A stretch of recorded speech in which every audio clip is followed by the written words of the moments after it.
first story comes from Alexis, a 34-year-old Uber driver from Phoenix, Arizona.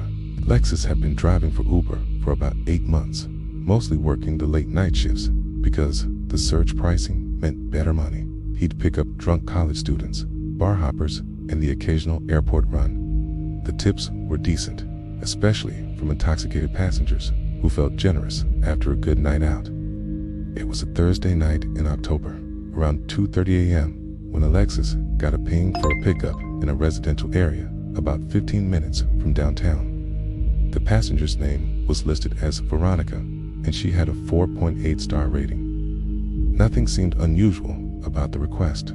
Alexis drove through the quiet suburban streets, past rows of modest single-story homes with their porch lights dimmed. When he arrived at the address, it was a small house with peeling paint and an overgrown front yard.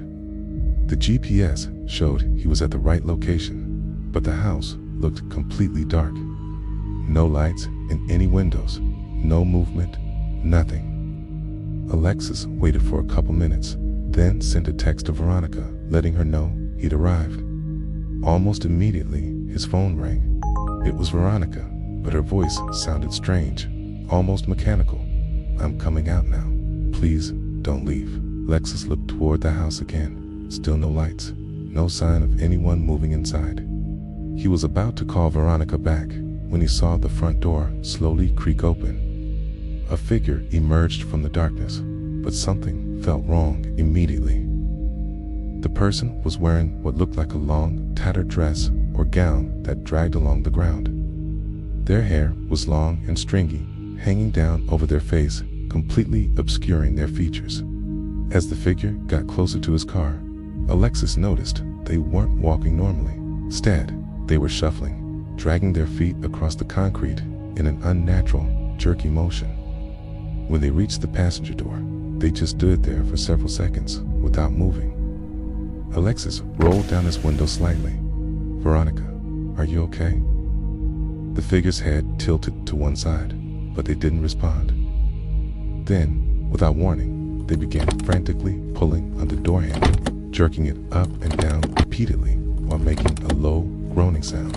Alexis had locked the doors as soon as he'd arrived, which was standard practice for late-night pickups, but now he was grateful for that habit. "Hey, I need you to calm down," Alexis called out, his heart starting to race. The figure stopped pulling on the handle and slowly turned their head toward Alexis's window. Even though their face was hidden behind the curtain of hair, Alexis could feel them staring at him. Then they began walking around to the driver's side, still making that awful, groaning noise. Alexis didn't wait to see what would happen next. He threw the car into drive and sped away from the house, leaving the figure standing in the middle of the street. His hands were shaking as he tried to process what had just happened. About 5 minutes later, his phone rang again. It was Veronica's number, but this time the voice was completely different.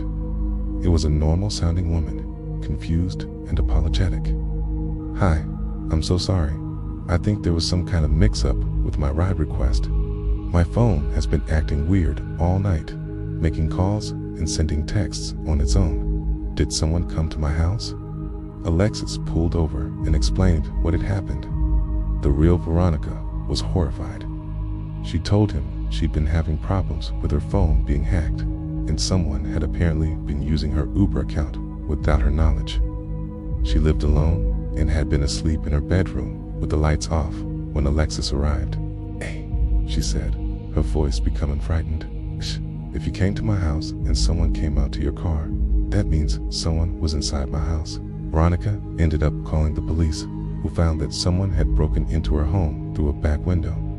They never caught whoever it was, and Alexis never found out who or what had tried to get into his car that night.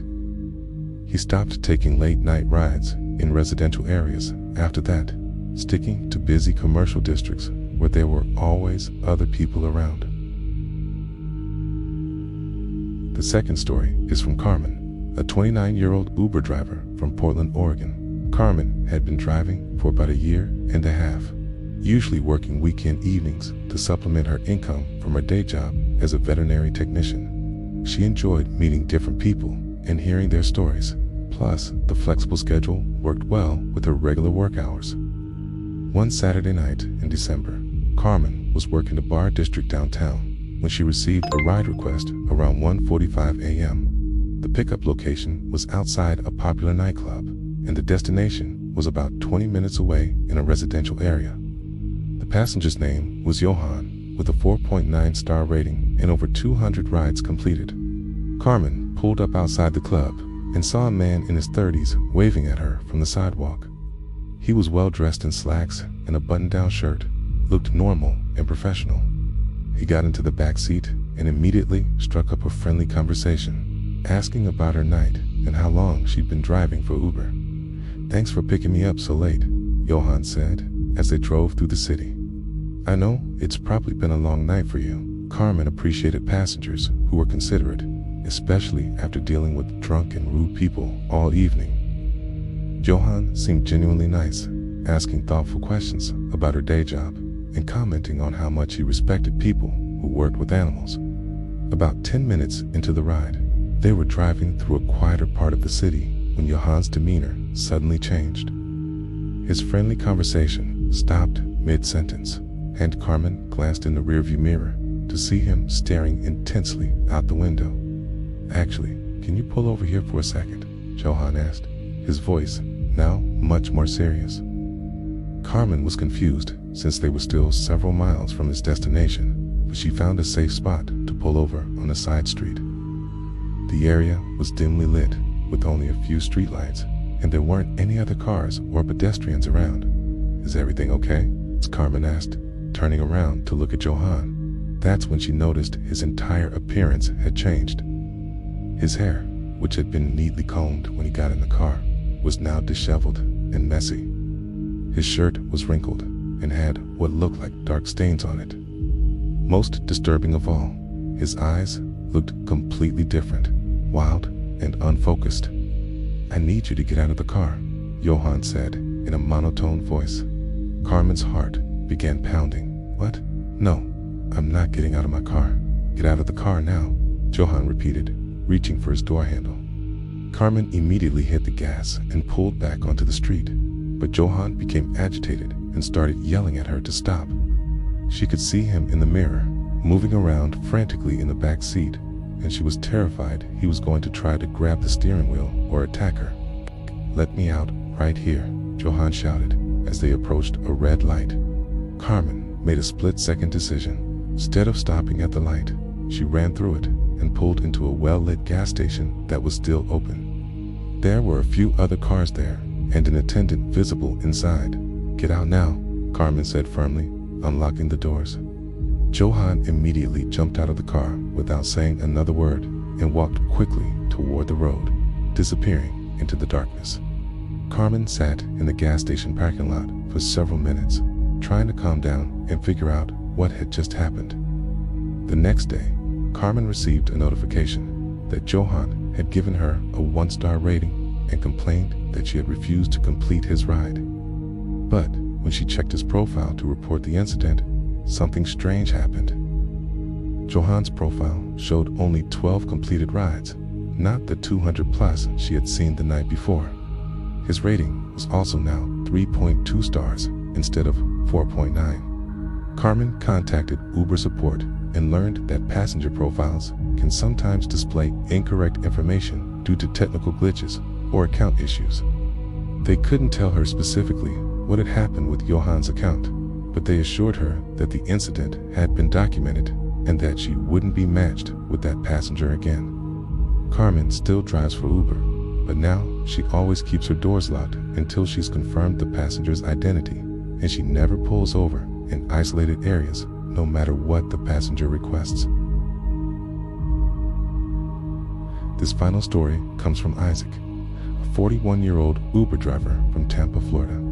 Isaac had been driving for Uber for over 2 years, working mostly during evening hours after finishing his day job in construction. He'd built up a solid rating and had given thousands of rides without any major incidents.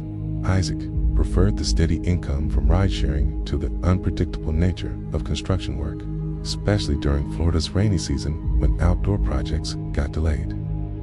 One humid Friday night in August, Isaac was finishing up what he planned to be his last ride of the evening. It was almost 3 a.m., and he'd already made good money for the night. The pickup request came from an apartment complex about 10 minutes away, with a destination to Tampa International Airport. The passenger was named Michael, traveling alone, which was typical for early morning airport runs. Isaac arrived at the apartment complex and found it mostly dark, with just a few scattered lights in windows here and there. The complex was older and a bit run down, with multiple buildings spread across a large area. Isaac texted Michael that he'd arrived and waited by the main entrance. After a few minutes, Isaac saw someone walking toward his car from one of the apartment buildings. The man appeared to be in his 20s, carrying a small backpack and rolling a suitcase behind him. Everything seemed normal as Michael approached the vehicle. "Thanks for the ride," Michael said, as he loaded his suitcase into the trunk. "Early flight to catch." Michael got into the front passenger seat, which Isaac didn't mind, since some people preferred sitting up front for longer rides. As they drove toward the airport, Michael was quiet but polite, occasionally commenting on the empty roads or asking about traffic conditions. About 15 minutes into the ride, as they were driving on the interstate, Michael started acting strangely. He kept checking his phone and looking around nervously, as if he was expecting something to happen. "Everything all right?" Isaac asked. "Yeah, just worried about missing my flight," Michael replied, but his voice sounded tense. A few minutes later, Michael's phone started ringing. He looked at the screen, and his face went pale. "Don't answer that," he said, more to himself than to Isaac. The phone kept ringing, and Michael seemed to become more agitated with each ring. Finally, he turned to Isaac with a desperate expression. "I need you to take a different route to the airport. Can you get off at the next exit?" Isaac was confused, but agreed to take an alternate route if that's what the passenger wanted. However, as soon as he took the exit, Michael told him to turn left, then right, then left again, leading them into a residential area that was definitely not on the way to the airport. "Where exactly are we going?" Isaac asked, starting to feel uncomfortable. "Just keep driving straight," Michael said, but he was now constantly looking over his shoulder and checking the side mirrors. They drove for another few minutes through the quiet neighborhood until Michael suddenly shouted, "Stop the car."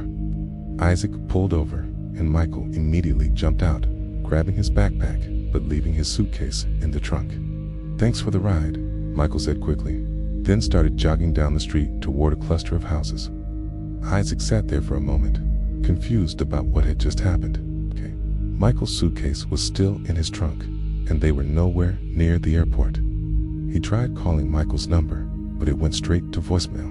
After waiting about 10 minutes, Isaac decided to drive back toward the apartment complex to see if he could find Michael and return the suitcase. But as he was driving back through the residential area, he noticed a police car with flashing lights parked on the street where he dropped Michael off.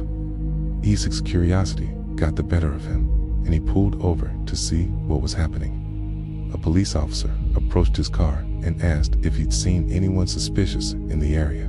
When Isaac explained that he'd just dropped off an Uber passenger nearby, the officer asked him to step out of the vehicle. It turned out that Michael wasn't actually going to the airport at all. The police had been tracking him in connection with a break-in that had occurred earlier that evening at a house just a few blocks away. Michael had apparently used the Uber ride as a way to flee the scene and evade police who were searching the area around his apartment complex. The suitcase in Isaac's trunk contained stolen items from the burglary, including electronics and jewelry. Isaac had unknowingly been helping a criminal escape, and if Michael hadn't panicked and jumped out of the car, Isaac might have been implicated in the crime. The police were understanding once Isaac explained the situation and showed them the Uber ride request, but the experience left him shaken. He realized how easily rideshare drivers can be manipulated by passengers with criminal intentions, and how little drivers actually know about the people they're transporting. Isaac still drives for Uber, but now he's much more cautious about late-night rides to unusual destinations, and he always pays attention when when passengers seem nervous or change their plans unexpectedly. These 3 stories show just how dangerous it can be to drive for ride-sharing companies, especially during late-night hours when you never know who might be getting into your car. If you're an Uber or a Lyft driver, always trust your instincts. Keep your doors locked until you verify your passenger's identity. And don't hesitate to end a ride if something feels wrong. Your safety is more important than a good rating or avoiding a confrontation.